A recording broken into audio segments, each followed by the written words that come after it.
sayyidina wa maulana Muhammadin wa ala alihi wa sahbihi ajma'in. Amma ba'du.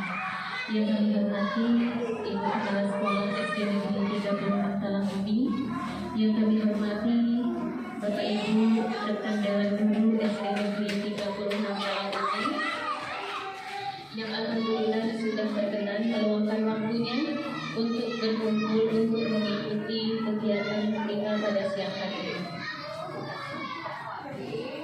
Puji syukur kehadirat Allah Subhanahu wa Ta'ala, Tuhan yang Maha Kuasa, yang telah melimpahkan kesehatan kepada kita semua, sehingga kita dapat berkumpul dalam kelas ini dengan keadaan sehat walafiat, tiada halangan suatu apapun. Amin ya rabbal alamin. Salawat dan salam Allah selalu tercurah kepada junjungan kita Nabi Allah Muhammad Sallallahu Alaihi Wasallam, yang selalu kita nantikan pertolongannya di yaumul qiyamah nanti. Amin ya rabbal alamin. Bapak Ibu Dewan Guru SD Negeri 36 Talang Ubi, kami di sini berdiri di sini bukan berarti kami lebih pintar atau lebih mengerti, tetapi di sini kami hanya ingin berbagi tentang materi yang sudah kami dapatkan selama kurang lebih 2 bulan ini kami mengikuti kegiatan calon guru penggerak. Materi yang akan kami sampaikan pada siang hari ini yaitu tentang budaya positif. Tetapi sebelumnya di sini, sebelum kami menyampaikan tentang budaya positif, sebelumnya akan kami sampaikan yaitu tentang intervensi sekolah penggerak. Di sini Bapak Menteri Pendidikan Nadiem Makarim membuat intervensi sekolah penggerak, yaitu yang pertama pendampingan konsultatif, kedua penguatan sumber daya manusia sekolah atau coaching, ketiga pembelajaran paradigma baru, pembelajaran diferensiasi, 4 perencanaan tugas dan MBS, 5 digitalisasi sekolah. Nah di sini Bapak Ibu, yang paling penting menurut kami yang akan kami sampaikan yaitu yang nomor 3, pembelajaran paradigma baru.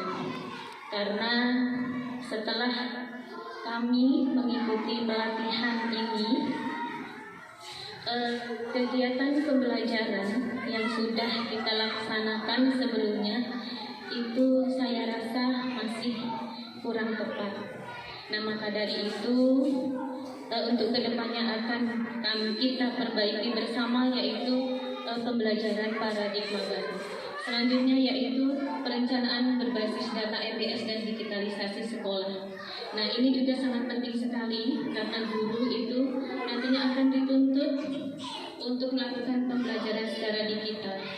Seperti misalnya kemarin yang seperti Bu Kancana sedang melaksanakan kegiatan PPG itu membuat video pembelajaran. Nah itu sudah termasuk dalam digitalisasi sekolah. Karena pada nantinya pembelajaran kita itu memang akan berubah. Beriring dengan jalannya waktu, pembelajaran kita itu akan berubah. Jadi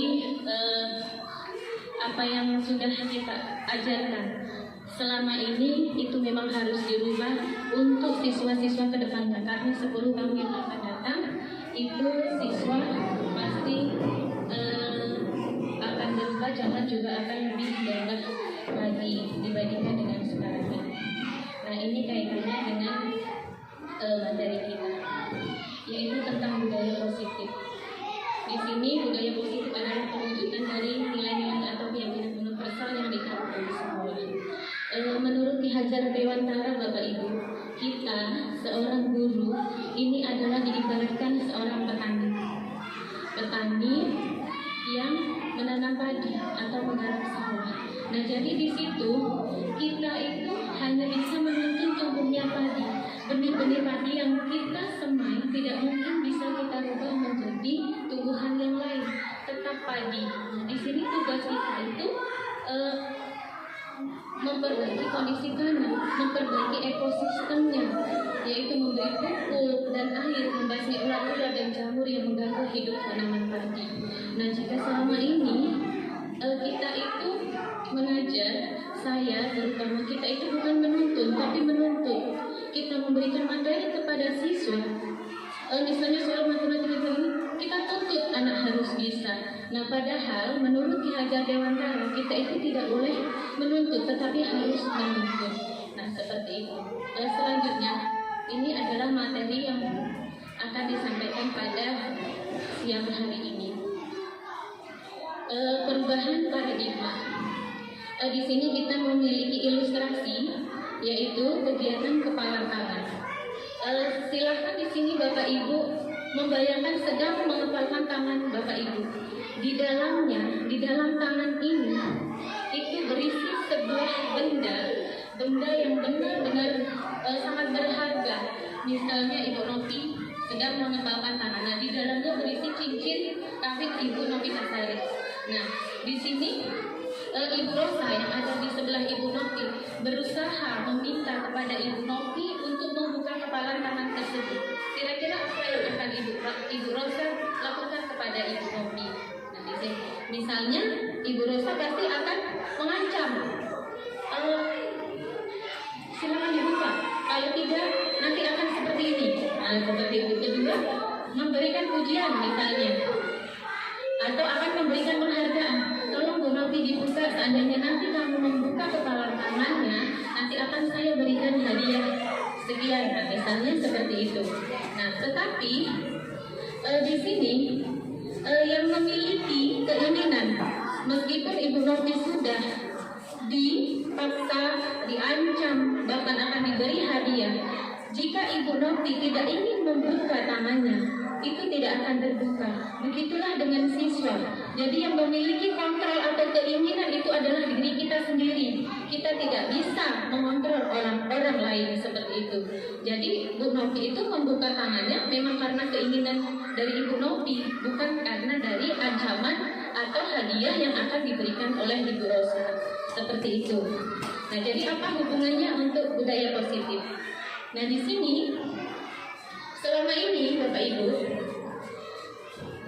kita sering mengontrol murid, guru mengontrol murid. Nah, sebenarnya guru mengontrol murid itu hanyalah ilusi, ya, ilusi saja. Pada dasarnya kita tidak dapat memaksa murid untuk berbuat sesuatu jikalau murid tersebut memiliki untuk tidak melakukannya. Jadi mereka itu melakukannya memang karena keinginan mereka sendiri, bukan karena atas dasar perintah kita. Jika anak memang tidak ingin melakukan, juga tidak akan terjadi seperti itu. Kedua, ilusi bahwa semua penguatan positif efektif itu bermanfaat. Bujukan, penguatan positif itu sebenarnya tidak efektif dan tidak bermanfaat. Contohnya, misalnya anak mendapatkan prestasi atau bisa mengerjakan soal sesuai dengan yang kita harapkan.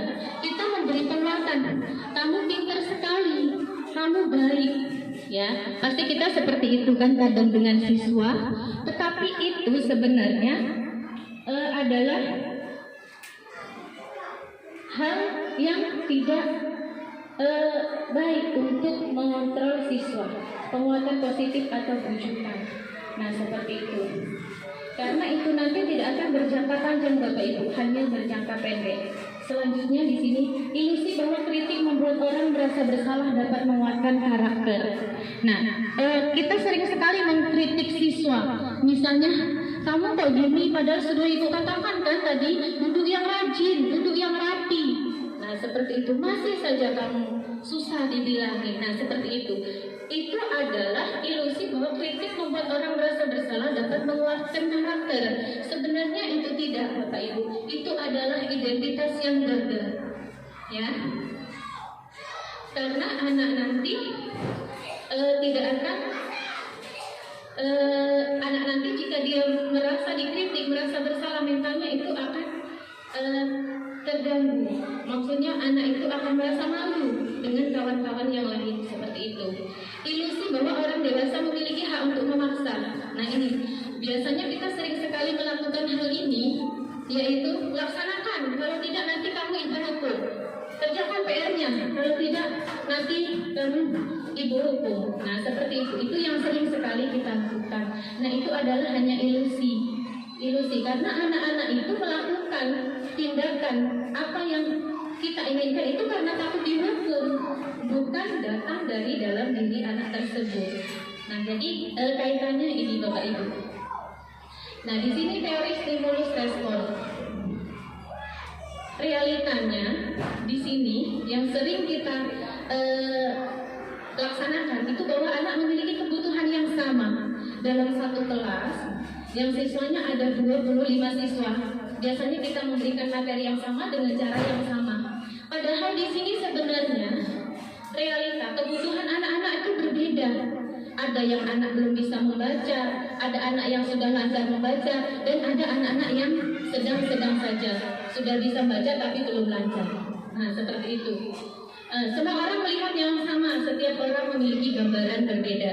Nah, seperti itu tadi, kita melihat anak dalam satu kelas itu sama, bisa semua. Padahal sebenarnya itu tidak. Kita mencoba mengubah orang agar berpandangan sama dengan kita. Kita berusaha memahami pandangan orang lain tentang dunia. Selanjutnya, perilaku buruk dilihat sebagai suatu kesalahan. Nah, di sini contohnya misalnya anak sedang mencoret-coret tembok. Itu kan kita selalu memandang bahwa anak itu berperilaku buruk ya, karena mencoret-coret tembok.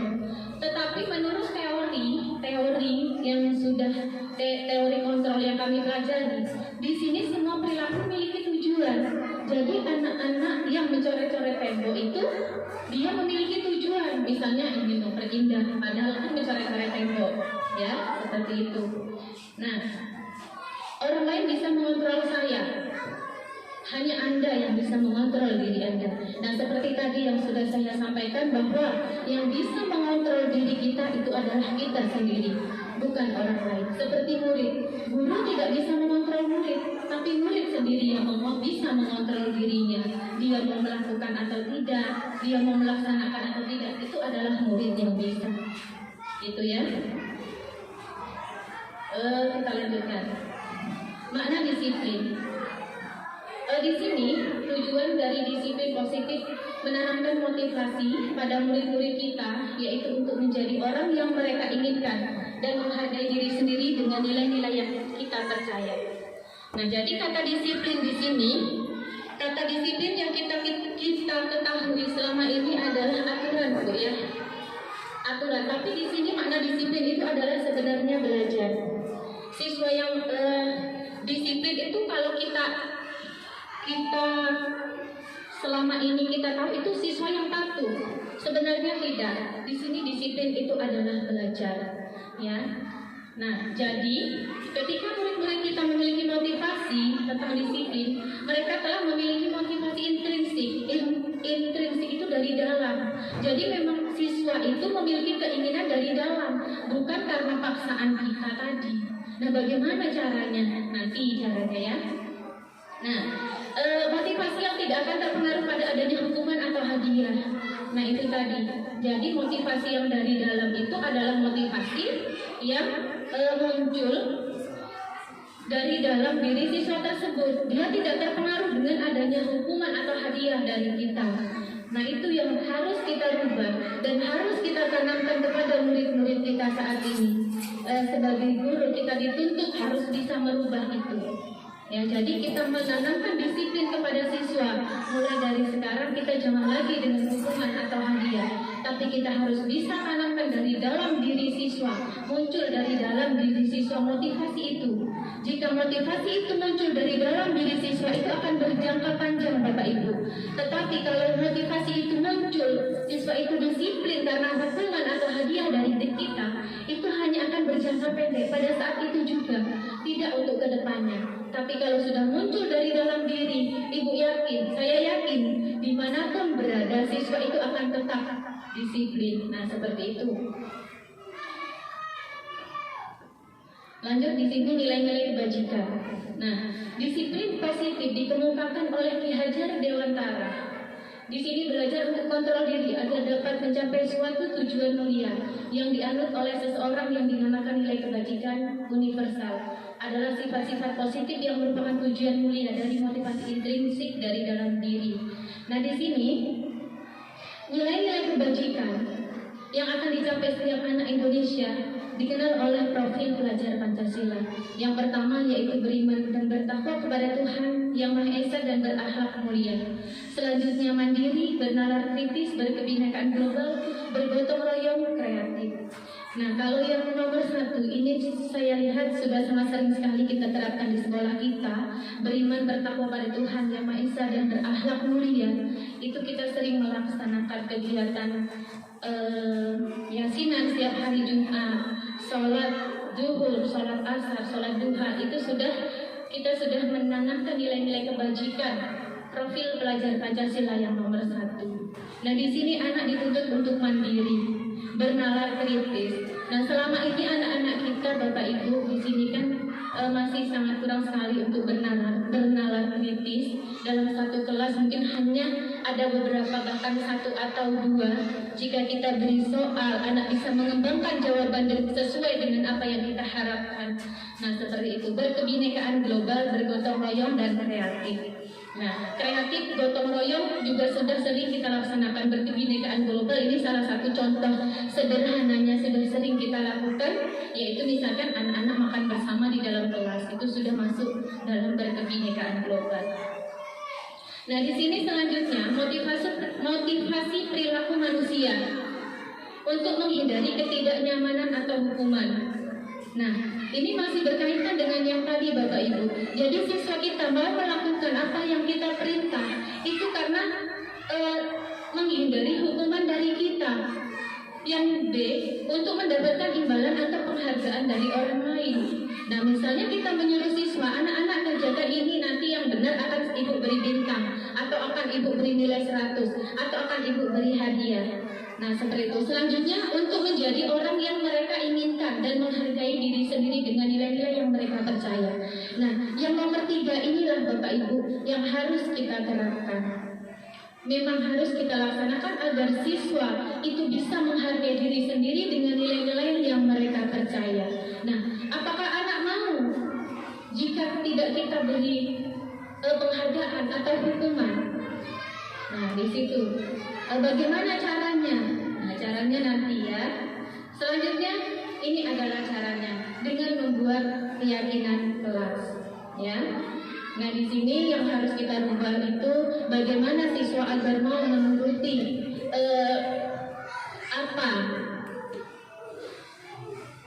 disiplin yang sudah kita terapkan, yaitu dengan keyakinan kelas. Keyakinan kelas ini disiplin positif yang kita terapkan di sekolah, disepakati oleh anggota sekolah. Jadi kita cara membuatnya bagaimana? Kita kumpulkan dulu dari siswa pendapat-pendapat siswa. Misalnya anak yang suka ribut, anak yang tidak mantap duduk di kelas, anak yang suka datang terlambat, bermacam-macam karakter siswa di kelas kita. Nah, di sini kita tanya, misalnya keyakinan kelas kita itu, saya mau keyakinan kelas kita tidak datang terlambat. Nah, nanti siswa ada lagi yang menyampaikan keyakinan kelas kita, misalnya tenang di kelas, mengerjakan soal, mengerjakan tugas yang diberikan. Kita buat, Bapak Ibu, itu kita buat, lalu kita print, kita tempel di kelas kita besar-besar. Tapi kuncinya satu, kita buat keyakinan kelas itu berdasarkan dari pendapat-pendapat siswa. Jadi bukan guru yang membuatnya. Jadi jika siswa nanti masih melanggar, misalnya masih ribut di dalam kelas, nah, kamu kemarin kan sudah buat keyakinan kelas. Masih ingat nggak keyakinan kelas kamu? Misalnya kita buat keyakinan kelas menghargai teman. Nah, menghargai teman itu banyak sekali, Bapak Ibu, artinya tidak bertengkar, ya, tidak mengejek teman. Jadi di sini kita buat keyakinan kelas itu yang melaksanakan bukan hanya siswa, tetapi guru, seluruh anggota yang ada di dalam kelas tersebut. Nah, nanti kita coba ya, sama-sama kita coba, kita buat keyakinan kelas di kelas, kita minta pendapat dari siswa, kita beri contoh-contoh seperti itu, terus siswa kita minta menyampaikan pendapatnya. Ya, jadi keyakinan kelas di sini berupa pernyataan yang universal, menyeluruh, tidak perlu kita buat banyak, tetapi satu keyakinan kelas itu sudah isinya itu banyak seperti itu ya. Nah, ini adalah contoh keyakinan kelas. Saling menghargai seperti yang Ibu Sri sudah katakan, kami di sini berdiri di depan Ibu Bapak guru hebat di ruangan ini bukan berarti kami sudah pintar, tapi kami ingin mensosialisasikan, kami ingin berbagi pengalaman agar kita semua yang walaupun hanya baru, bukan hanya ya, tapi baru kami berdua yang ikut, tapi kami ingin menyalurkan, ingin menularkan sama Bapak Ibu guru hebat yang ada di SD kita ini. Nah, Bapak Ibu, sebenarnya sedikit cerita dulu sebelum kita ke pembelajaran kita. Jadi guru penggerak ini Bapak Ibu ya, adalah sebuah program yang pemerintah buat kayak gitu. Tapi sebenarnya ini nantinya kita guru-guru ini akan disarankan untuk ikut semua seperti itu guru penggerak ini. Karena kenapa? Sama seperti siswa, kita selalu menuntut siswa seperti yang dikatakan Ibu Sri, kita selalu ibaratkan itu menuntut. Bukan menuntun, tapi sebenarnya kita tuh harus menuntun kayak gitu. Jadi sama seperti sekarang ini, kami tidak mau yang namanya ayolah ikut biar ini biar kamu apa kayak ke nomor kepala sekolah atau kayak gimana, enggak. Tapi kami dengan mengeluarkan kayak gini, kami itu memberikan pandangan kepada Bapak guru, Ibu guru di sini sama-sama belajar seperti itu. Seperti kita menyarankan anak murid kita untuk selalu belajar, baik di sekolah maupun di rumah, kita nyuruh anak murid kita belajar. Begitupun sama guru-guru kita kayak gini. Jadi Bapak Ibu ya, kita ini sekarang sudah digital galau-galaunya. Jadi tidak salahnya kalau kita juga belajar secara mandiri seperti itu tentang digital ini. Nah, Bapak Ibu, tadi Ibu Sri sudah menyampaikan tentang budaya positif, yang mana yang seharusnya siswa itu yang seperti apa yang seharusnya kita memperlakukan siswa seperti itu, dan perilaku siswa seperti apa yang seharusnya ada di lingkungan sekolah kita, sehingga tujuan pemerintah membuat rumah ramah sekolah ramah anak itu nantinya memang benar-benar akan terwujud. Jadi sekolah itu bukan sesuatu yang memomokkan, yang menakutkan untuk siswa, tapi membuat siswa itu rindu akan kita. Seperti itu. Maka disitulah kita, kata-kata dari Ki Hajar Dewantara tersebut mengatakan bahwa kita tuh harus menuntun, bukan menuntut siswa untuk berubah, tapi menuntun siswa untuk berubah. Seperti itu ya Bapak Ibu ya. Oke, kita lanjut ke materi kita selanjutnya. Di sini kita ada tujuan pembelajaran, ada 3 macam tujuan pembelajaran kita.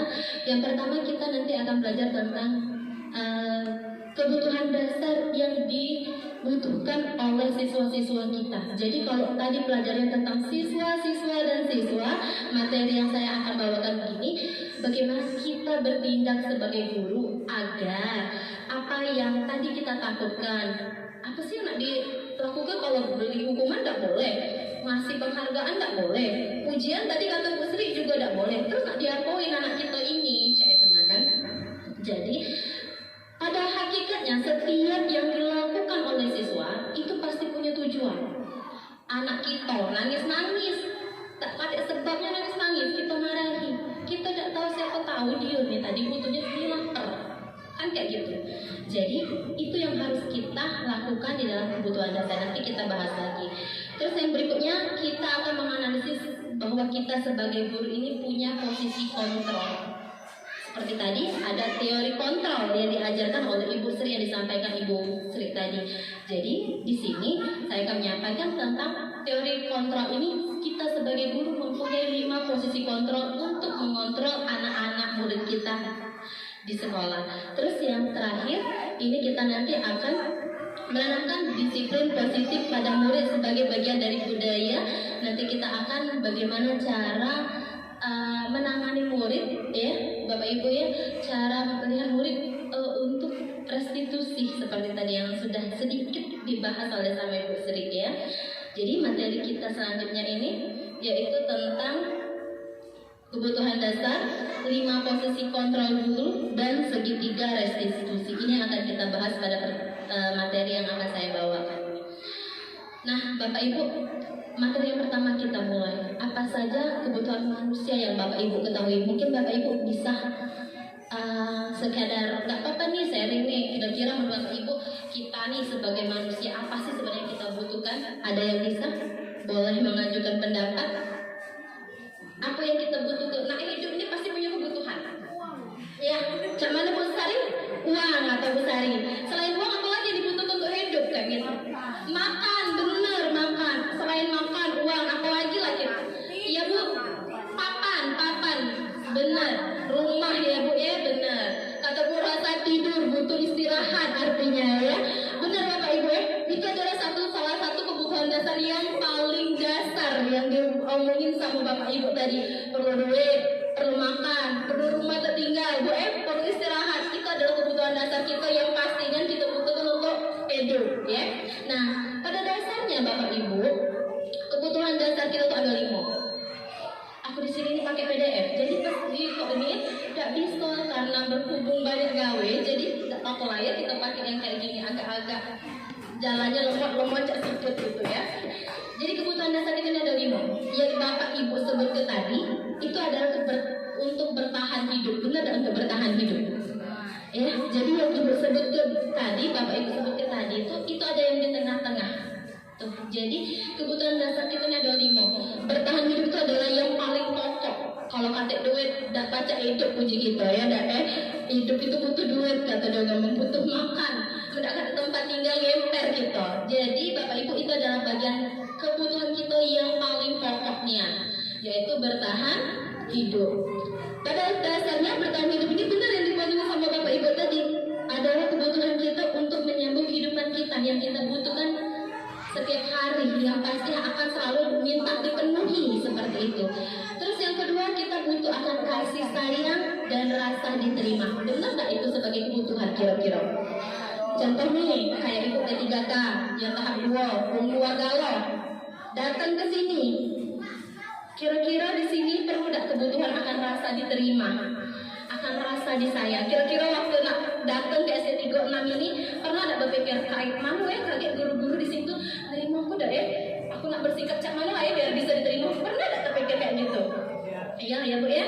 Nah itu kan artinya adalah kebutuhan yang kita butuhkan seperti itu ya Bapak Ibu ya. Terus yang kedua kebebasan. Nak bebas, nak pegawai ini ada ya, nak bebas, kita pegawai ini nak bebas, butuh sebuah kebebasan.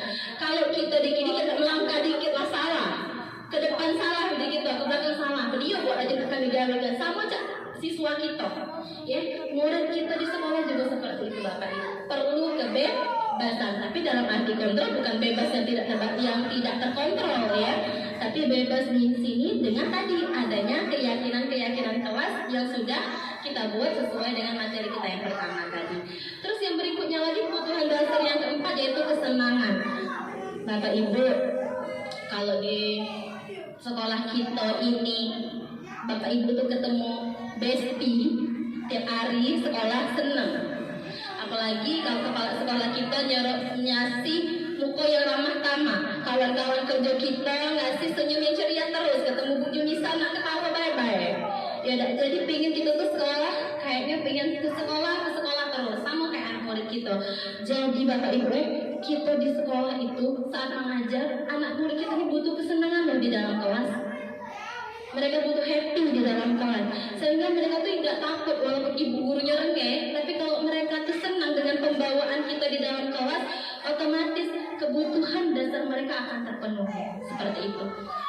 Yang terakhir adalah penguasaan. Apa sih penguasaan? Kalau kami tidak kata bekal, kami tidak berani tegak di depan sini. Kira-kira kayak gitu. Anak Bapak Ibu yang pede, saya bu, karena merasa bisa. Seperti itu namanya penguasaan. Dia merasa berkuasa. Sama kayak geng. Kalau punya sekolah dulu, kita SMA punya geng-geng yang kalau di sekolah Bapak Ibu paling berkuasa dewek karena merasa punya penguasaan. Itu sebenarnya adalah kebutuhan mereka. Ya, kita lanjut. Di sini ada contohnya, contoh tindakannya. Yang pertama bertahan hidup. Doni ketika ditanya oleh Ibu Ampar adalah karena ia lapar dan orang tuanya tidak membawakan bekal makan siang. Maka kebutuhan dasar yang sedang dipenuhi oleh Doni adalah kebutuhan untuk bertahan bertahan hidup seperti tadi. Saya rasa untuk bertahan hidup ini sudah sangat jelas ya Bapak Ibu ya. Itu adalah kebutuhan pokok kita untuk hidup. Yang kedua, contoh tindakannya seperti ini, kasih sayang dan rasa diterima. Jadi Doni tadi ngasih alasan, kata dia ngomong dia ngambil bekal temannya. Kata dia ngomong dia ngambil bekal kawannya karena tidak dikasih bekal nih sama orang tuanya tadi. Karena dia merasa senang temannya jadi memperhatikan dia. Ketika temannya melaporkan tindakan itu pada gurunya memberitahu orang tuanya sehingga orang tuanya jadi memperhatikan dia. Nah seperti tadi. Jadi Doni ini Bu, kita anggap anak murid kita ini ada Doni namanya. Ke sekolah nih tadi, ternyata dia ini ngambil bekal kawannya karena dia ngomongin katanya lapar, pengen bertahan hidup tadi ya Bu ya. Jadi kebutuhan dasar dia yaitu ingin bertahan hidup. Terus dipanggillah sama gurunya. Anggaplah ini anak muridnya Bu Leni ya. Dipanggil sama Bu Leni, Doni, kenapa ngambil bekal kawannya sehingga kawannya tadi nangis kan kayak gitu kan? Karena dia tuh kata dia ngomong aku lapar Bu, nak makan untuk aku tidak bekalin. Jadi dia dipanggil lah orang tuanya ini tadi ke sekolah. Happy lah Doni tadi, merasa nggak Bu? Besok bakalan diberi bekal sama orang tua, artinya diperhatikan sama orang tua. Nah itu tadi namanya kebutuhan yang dimilikinya. Sama kayak kita ngajar, kadang anak murid kita terribut pegawainya. Entah dia diocekinnya di sudut situ. Ternyata pas kita dekat tidak ngerti. Artinya itu tadi dia butuh perhatian kita. Ada anak yang gawainya nak lincak-lincak baik gawainya di kelas itu. Apa yang dibutuhkannya? Mungkinkah dia butuh kasih sayang dan rasa diterima tadi? Mungkin Bapak Ibu anak kita yang melincak-lincak tiap hari buat teribut gaduh itu tidak diperhatikan tuanya di rumah. Kita sebagai guru ini memang adalah orang tua kedua bagi siswa-siswa kita, bagi murid-murid kita. Jadi Bapak Ibu, kalau memang mereka tidak bisa, tidak salahnya kita yang memperhatikan dengan berkonsultasi dengan orang tuanya juga, sehingga kita bisa memenuhi kebutuhan dasar anak didik kita ini tadi. Ya, seperti itu tentang rasa diterima. Terus yang ketiga, ini ada contoh tindakan yang ketiga yaitu penguasaan. Doni ini merasa hebat karena temannya jadi takut, ya. Ada ya Bu Miss ya, mungkin kelas Doni seperti sampurna ya kita hadapi ini. Merasa hebat, jadi kata dia ngomong karena lo sedang nyampe kawannya nangis, dia tuh rasanya dia tuh hebat, kayak gitu loh tadi. Dengan dia menurut keinginannya, maka sebetulnya Doni ini sedang berusaha memenuhi kebutuhan dasarnya akan kekuasaan. Dia tadi kok sudah merasa kurang. Jadi dia tuh kayaknya tuh pengen itu diakui sama kawan-kawannya kalau Doni hebat kayak gitu. Nah, jadi Bapak Ibu dengan segala tindakan Doni ini, ya terus ini tuh tindakannya lagi kebebasan. Dia merasa bosan dengan bekal makanan yang dibawa oleh ibunya dari rumah. Ternyata pas dipanggil orang tuanya, kata maknya, aku nih sudah buat makanan, dasar dia beda bawa. Ternyata bawaan bekal makanan orang tuanya tadi dia tuh tidak galak lah bos, kan uji kita tuh masak nasi goreng tiap hari. Siapa tahu dia tuh pengennya sosis atau kayak gitu kan, telur ceplok, ayam goreng, chicken atau kayak mana. Mungkin orang tuanya tidak mengetahui kebutuhan dia kayak gitu Bapak Ibu ya.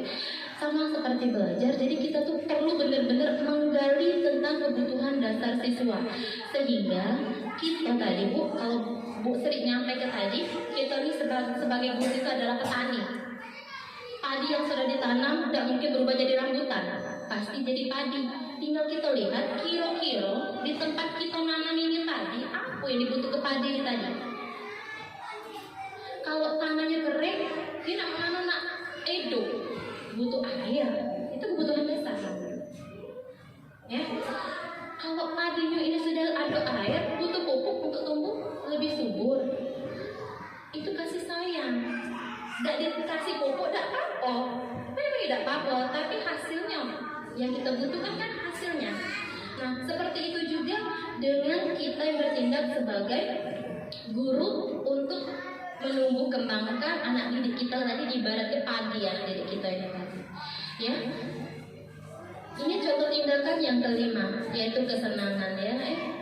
Ternyata dengan kawannya tadi, si A itu lagi diganggunya karena iseng serasa senang karena anak yang ini tadi yang diganggunya ini tadi tukang nangis, senang happy kata dia ngomong ya. Ada yang seperti itu. Jadi kita benar-benar harus bisa memahami di sini kebutuhan dasar ini.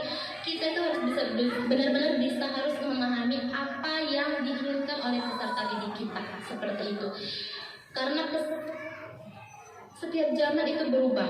Nggak bisa Bu kita nyamuk ke dengan pendidikan kita zaman dulu, uji kita zaman dulu, kita nih acak ngiring guru. Kalau sekarang nih Bu, nggak bisa. Kita yang harus menggiring siswa. Sebenarnya Bapak Ibu sesuai dengan visi misi dunia pendidikan ada 3. Siapa yang kira-kira yang tahu? Yang dikemukakan oleh Ki Hajar Dewantara di dalam dunia pendidikan. Kira-kira ada tak yang tahu? Iya, salah satunya Bu Wuri Handa. Ya, ada 3 ya Bu Aku ini bukan menjawab Bu. Kira-kira jadi agak keselio kalau ngomong itu. Ingarso, Kontodo, Ing Marso, Mangarso, Hangarso. Yang terakhir adalah Wuri Handayani. Nah, itu ya Bu Jadi kita sebagai guru harus di depan, harus kasih contoh ya, dengan budaya positif yang tadi. Anak disuruh disiplin ya. Nah, disiplin kita kasih contoh dulu yang kayak mana dulu yang bagusnya. Terus kita sebagai guru harus berada di tengah. Terakhir kita jadi guru itu harus berada di belakang, memotivasi anak kita. Jadi dengan apa? Salah satunya kita harus tahu tentang kebutuhan dasar ini. Kalau kita sudah tahu, mudah waktu kita untuk karena dalam 25 anak yang Bu tidak sama kebutuhan Bu Dia sama kebutuhan Ibu Jumisa berbeda, sama seperti anak-anak kita. Jadi kita harus benar-benar memahami semua tindakan yang dilakukannya, karena semua tindakan anak murid kita itu sebenarnya Bu ada kalau tujuannya. Tinggal kita memahami apa yang mereka butuhkan, kayak itu Ibu Terus dengan menganalisa 5 kebutuhan dasar tadi, maka kita jadi guru itu harus tahu memposisikan diri kita seperti itu. Terkadang kita punya teman yang mukanya merengut baik, jangan salah tindakan kenahlah kita. Ada yang kayak gitu. Ada kawan kita yang benar-benar selalu happy, kapan dekat dia, kita ini bawaannya senang terus. Ya enggak Bu Jadi kita tuh harus tahu di mana posisi kita. Nah, jadi kita sebagai guru, kita punya 5 posisi kontrol, ya. Untuk apa? Untuk menerapkan disiplin restitusi, ya Bu untuk anak-anak murid kita. Sekarang apa baik 5 posisi kontrol itu? Ya. Jadi posisi kontrol ini Bu berhubungan dengan fungsi guru kita di sekolah. Fungsi kita sebagai guru di sekolah. Apa fungsi kita sebagai guru di sekolah ini? Kira-kira apalah kira-kira fungsi kita di sekolah ini? Yang pasti untuk ngajar uji saya pasti untuk ngajar aku datang ke sekolah ini ujinya ngomong jadi. Nah, 5 posisi kontrol guru ini ada 5. Yang pertama ada namanya penghukum. Yang kedua pembuat rasa bersalah. Yang ketiga ini posisi kontrol kita udah jadi teman. Yang keempat sebagai pemantau, dan yang kelima kita sebagai manajer. Ya, jadi ini adalah 5 posisi kontrol yang sering dilakukan oleh guru-guru di sekolah. Mungkin Bapak Ibu salah satunya pasti ada berada di posisi ini, kayak gitu. Yang mana yang sering kita memposisikan diri kita kayak gitu. Sebelum kita bahas nih, kira-kira di bagian mana kalau seandainya Bu Triska nih berada di mana lah kira-kira? Penghukum, pembuat rasa bersalah, sebagai teman, pemantau atau manajer Bu kira-kira Bu? Sebagai teman ya Bu ya. Oke. Kita lihat Bu ininya. Oke, ini sebagai penghukum. Ya Bu ya. Penghukum ini adalah menghukum, biasanya itu hukuman fisik maupun verbal. Biasanya guru-guru yang di posisi penghukum ini biasanya diutuk dalam hukum, entah itu dari fisiknya, entah itu dari verbalnya atau dari kata-kata, seperti itu ya Bu ya. Jadi orang-orang yang menjalankan posisi penghukum ini mengatakan bahwa sekolah memerlukan sistem atau alat yang dapat lebih menekan murid-murid lebih dalam lagi. Terus guru yang menerapkan posisi penghukum ini selalu akan berkata, ayo patuhi aturan sekolah yang sudah ada, kata dia ngomong itu kan. Terus selalu bilangnya, kamu ini salah, seharusnya kamu ini cak ini, tidak boleh cak ini. Nah seperti itu biasanya karena kau tidak mematuhi peraturan, maka kamu bapak hukum, ibu hukum, seperti itu. Punguti sampah, lari lapangan, ya itu adalah sebagai posisi hukum. Ya, seringkali kita seperti itu. Nah, guru seperti ini, ibu ya, kata dia ngomong percaya bahwa ada satu cara kata dia ngomong untuk mengatasi siswa, yaitu tadi menghukum, sehingga apa yang diomongin kita pasti dilakukan sama siswa. Kata dia seperti itu. Tapi Bapak Ibu, seperti yang sedang di materi sebelumnya, sebagai penghukum ini memang salah satu kunci ajaib uji kita. Sebagai kunci yang paling oke lah ya. Karena kenapa? Dengan kita menghukum anak-anak itu jadi takut, terus melakukan. Seringkali seperti itu. Ya buat PR, keliling lapangan 100 kali. Besok PR dia karena takut keliling lapangan. Iya, pasti cak itu. Karena anaknya takut. Tapi Bapak Ibu, takut di sini bukan obat. Bukan obat yang sebenarnya. Bapak Ibu sakit ke dokter, bukan obatnya sebenarnya tuh yang nyembuhkannya. Aku udah kerasa dengan yang ini nih. Uji kita tuh apa kok? Tidak serasian ya? Tidak serasian sama dokter yang ini. Aku nak dokter yang ini ya. Sebenarnya bukan obatnya Bapak Ibu. Ya, sama sebagai penghukum. Hukuman itu bukan obatnya. Yang ada, dia dikasih obat. Apa yang terjadi kalau kita terus dikasih obat? Apa? Kebal, bener? Iya tak kira-kira badan kita kalau nama dikasih obat jadi kebal. Penyakitnya tadi, nah yang ada tambah jadi virus di badan dia tadi itu nambah kebal sebenarnya. Sekarang dia mati, tapi mematikannya itu bukan mati sampai ke akarnya, bukan. Buat dia tidur, tenang banyak tenaga lagi loh, sehingga besoknya lagi ada lagi gawe dia tidak melakukan buat PR, nyontek gawe dia masalah lagi kan kayak gitu ya Bu ya. Jadi sebagai penghukum ini adalah salah satu sebenarnya tidak dilakukan. Kadang kita kesel sama anak, dilakukan juga katanya agak salah ya. Jadi nanti kita ini sebagai posisi penghukum. Terus yang kedua, ini posisi kontrol kita ini sering sekali kita ini sebagai pembuat rasa bersalah. Yang kayak mana sih pembuat rasa bersalah? Jadi yang kayak gini loh, dimana kita lo capek menghukum, kita tuh udah ibarat itu pasrah kayak gitu loh. Jadi di sini pada posisi ini biasanya guru itu akan bersuaranya tuh lebih lembut, terus dia tuh buat anaknya tuh merasa bersalah. Oh Nina, kamu tuh tahu dak ibu Nina sakit, ibunya lagi pening, malah ibu Nina ngadepi kau nih anak kaca ini, pada kasihan sama ibu.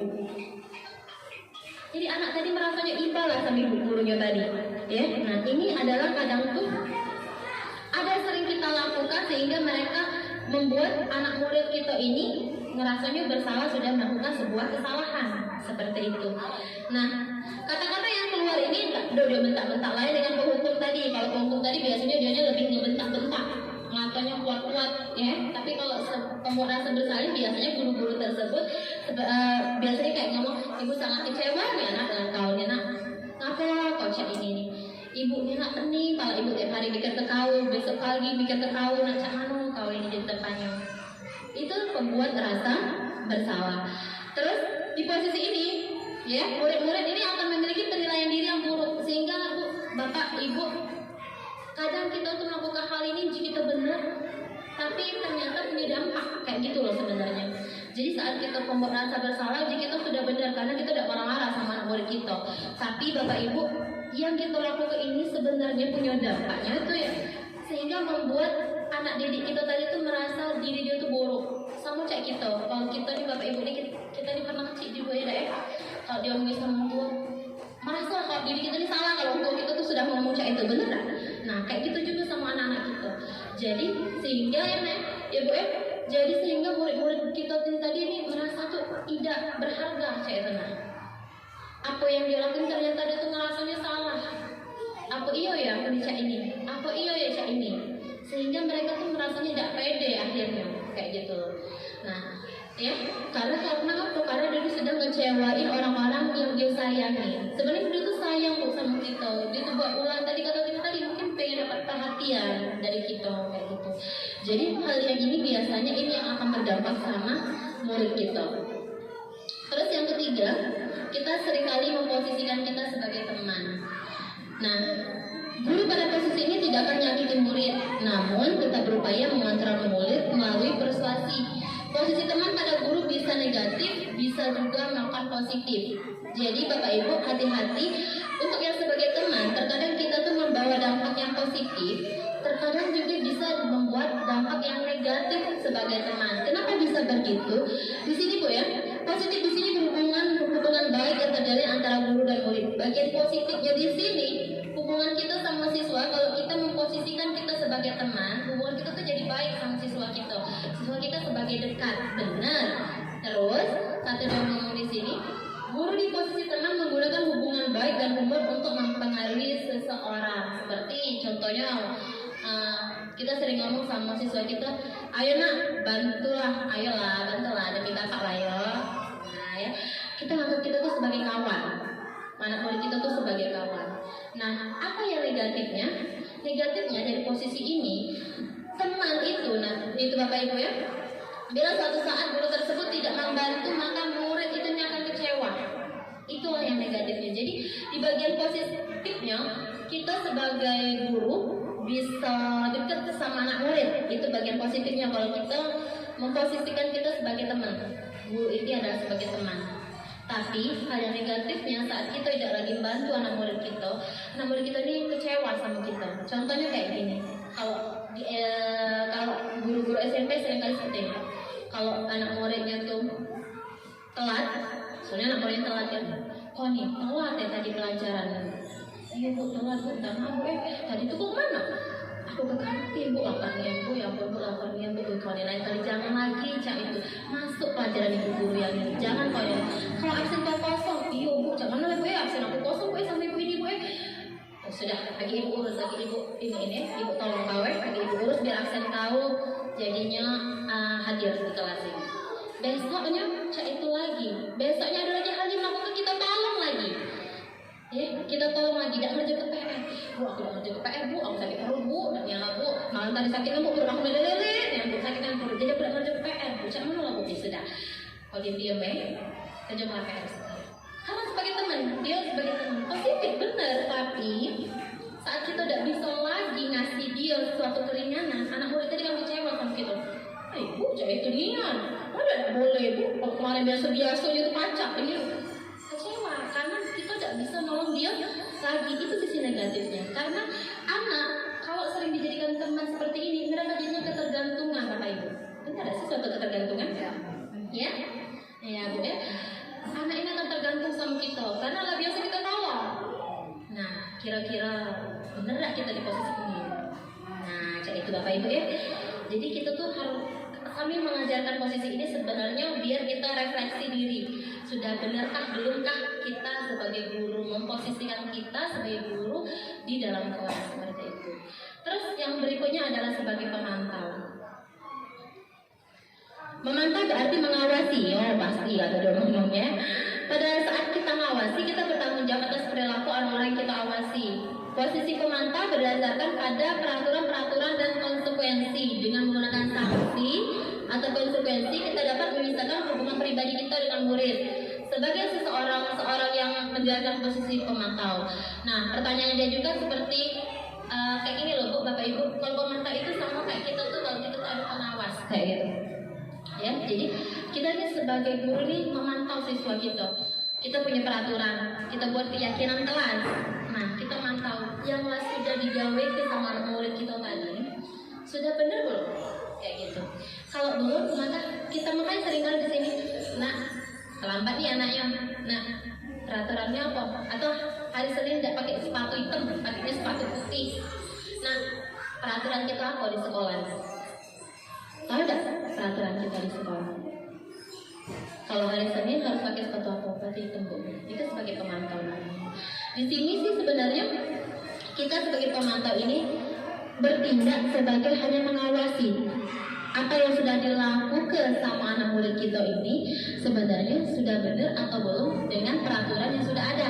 Apabila tidak sesuai dengan peraturan, maka itu tadi kita punya keyakinan apa yang harus dilakukannya apabila tidak mematuhi aturan seperti itu. Ya Bapak Ibu ya.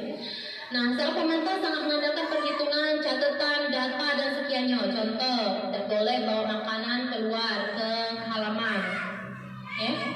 sebagai pemantau dipanggil lah anak. Kalau ada anak tidak boleh bawa makanan, iya bu. Kalau bawa makanan apa konsekuensinya? Beli makanan tuh 10 ikut. Dia ke bawa makanan dimakan bukan lo kata anaknya ya. Nah ini bapak ibu bagi masuklah kita ke daftar buku sehingga anak-anak ini tadi seperti itu guru-guru yang memang mengandalkan data-data untuk melihat kalau mantau dia tuh cuma aku ke dewek sudah ada peraturan dia mau ke dewek tanpa mendengar apa keluhan dari murid kayak gitu loh kalau pemantau itu sesuai dengan peraturan baik. Tapi kalau manajer di sini kita tuh ngakuinnya sama murid, mempersiapkan murid bertanggung jawab, tidak pakai sepatu, tapi sepatunya sepatu putih. Kita dengar dulu pasti punya alasan. Karena anak ini kita tahu anak ini sebenarnya bukan anak yang nakal misalnya. Nggak tahu kitanya. Tapi kalau yang pemantau tadi dia langsung ngejudge anak ini salah kayak gitu loh, salah. Tapi kalau sebagai manajer kita tanyain dulu, ngapa alasannya dia pakai sepatu ini? Mungkin dia punya alasan yang tepat kayak gitu, ya. Jadi di sini guru-guru di sini akan mempersilahkan murid bertanggung jawab dengan perilakunya, terus mendukung murid agar dapat menemukan solusi atas permasalahannya tadi. Contoh misalnya anak itu memang ternyata cuma siko itulah sepatunya. Mungkin dia cuma siko itulah sepatunya. Tidak tahu lagi bu, cak mana lah biar warnanya hitam uji kita. Biar minggu depan saat kau upacara sepatu kau lah hitam, tidak lagi warna putih. Aku beli baru ya bu ya. Boleh nak beli baru? Punya duitnya, mamanya galak beliin. Ada duit bu, mau maaf. Aku bilang tidak jajan bu tiap hari. Jadi aku jajan tiap hari wae. Kapan dikarbu, kalau kasih duit rumah aku. Cak mana bu jadinya? Cak mana lah kira-kira biar sepatu kau di warna hitam, jangan warna putih. Karena kalau warna putih kau kemana kalau sekolah kayak kita ini. Kalau tahu dewek kan, kalau peraturan kita tidak boleh menggunakan sepatu hitam saat upacara. Dia mikir, kau kasihlah solusinya aku lah. Oh bu, kalau aku beli cat beda bu, cat 10.000 bu, cat minyak itu bu. Kalaupun kena basah, tidak apa, tidak luntur. Sudah, kalau cat itu belilah cat. Ada tak duitnya? Ada bu, bagi aku dikasih bu 10.000 sama mama aku. Ya rebu, sampai rebu, kau beli, lagi kau sikati, kau cat sepatu kau yang warna putih-putihnya ini biar warna hitam. Besok hari Senin lah pakai sepatu warna hitam. Menemukan solusinya. Jadi siswa tadi bapak ibu ya kita sebagai manajer di sini tidak nyalahkan dia seutuhnya. Jadi kita sebagai guru nih itu tadi anak murid kita ini punya tujuan bapak ibu ya. Kita pun melakukan kesalahan ke sekolah melakukan kesalahan, datang telat, tidak disiplin, pasti bapak ibu punya suatu permasalahan. Nah tapi permasalahan itu kita sebagai guru ini ngajak anak kita tadi ngasih solusinya. Jadi jangan dibiarin mereka salah terus kayak gitu. Ini sebagai manajer ya. Terus sekarang di mana posisi kontrol bapak ibu saat ini? Ya, jadi sudah 5 posisi kontrol yang kita pelajari. Kira-kira di mana letak posisi kontrol kita yang bagusnya? Boleh tidak sebagai penghukum? Bisa tidak kita sebagai teman? Benar tidak tindakan kita sebagai pemerasa bersalah? Haruskah kita menjadi pemantau atau sebagai manajer? Jadi posisi sebagai manajer sebenarnya kita guru-guru ini dituntut untuk di posisi manajer. Ya bapak ibu ya. Tapi mungkin kadang kita dibanyakin kendala yang harus kita ubah. Salah satunya cara kita bersikap, cara kita berbicara, sehingga kita tidak lagi mengejas anak-anak lewat. Mungkin kita tidak nangani lagi cak dulu. Mungkin bentuk keterinding, apa cak mana bu kalau penghukum zaman dulu kita dulu pakai apa misalnya. Tapi dengan sebuah kata-kata itu juga sebagai penghukum loh bapak ibu ya. Rasa sakit anak-anak itu bisa sampai dia telah dewasa. Apa yang sudah kita lakukan itu bisa sampai dewasa dianya. Dengan kata-kata kita sedikit kau ini ya